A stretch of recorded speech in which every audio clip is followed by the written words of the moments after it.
ஒவ்வொரு வருடமும் லட்சக்கணக்கான இளைஞர்கள் பட்டப்படிப்பை முடிக்கிறார்கள். வேலை வாய்ப்பிற்கான போட்டி நாளுக்கு நாள் கூடிக்கொண்டே இருக்கிறது. அரசு பணி என்பது ஒவ்வொரு இளைஞர்களுக்குமான லட்சியமாக உள்ளது. படிக்க வைக்கும் பெற்றோர்களின் பெருங்கனவாகவும் உள்ளது. அரசு வேலை பெறுவதற்கான கனவை போட்டித் தேர்வுகளின் மூலம் சிறந்த பயிற்சி அளித்து தம்மை நாடி வரும் இளைஞர்களை வழிநடத்தி உயர்ந்த லட்சியங்களை சாத்தியப்படுத்தும் ஒருவர்தான் திரு ஆர் விஜயாலயன் அவர்கள். அரியலூர் மாவட்டம் ஜெயங்கொண்டம் தான் இவருக்கு சொந்த ஊர்.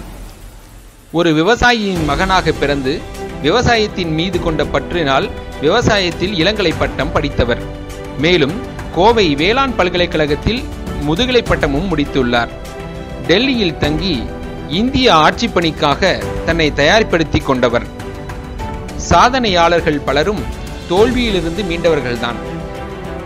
கடந்த காலங்களின் தோல்வியால் தான் அடைய முடியாத இடத்தில் பலரை உருவாக்கி அழகு பார்ப்பவர்தான் என்ஆர் IAS அகாடமியின் நிறுவனர் திரு ஆர் விஜயாலயன் அவர்கள்.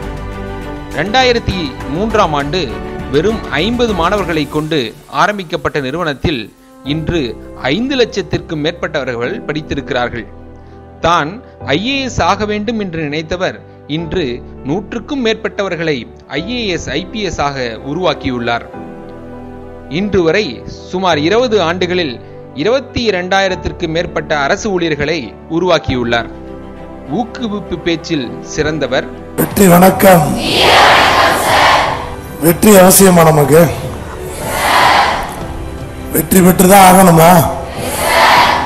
விடிந்ததென்பாய் நீ அனுதினமும் வான் வெளுப்பது உனது விடியல் இல்லை. முடிந்ததென்பாய் ஒரு காரியத்தை, இங்கு முடிதல் என்பது எதற்கும் இல்லை. கற்றேன் என்பாய் கற்றாயா, வெறும் காகிதம் தின்பது கல்வி இல்லை. பட் வெற்றி அப்படிங்கிற ஒரு பெஞ்ச் மார்க் நம்ம உலகத்துல சமூகத்துல நம்ம வாழ்வதற்கு தேவைப்படுதுன்னா அந்த வெற்றியை தொடர்றது வரைக்கும் நம்ம ஓடிக்கிட்டே தான் இருக்கணும். நம்ம நிற்கவே முடியாது. யுக்திகள் இருந்தால் யுத்தங்கள் எளிதாகும். யுக்திகள் இருந்தால் யுத்தங்கள் எளிதாகும்ன்றத புரிஞ்சுக்கணும்.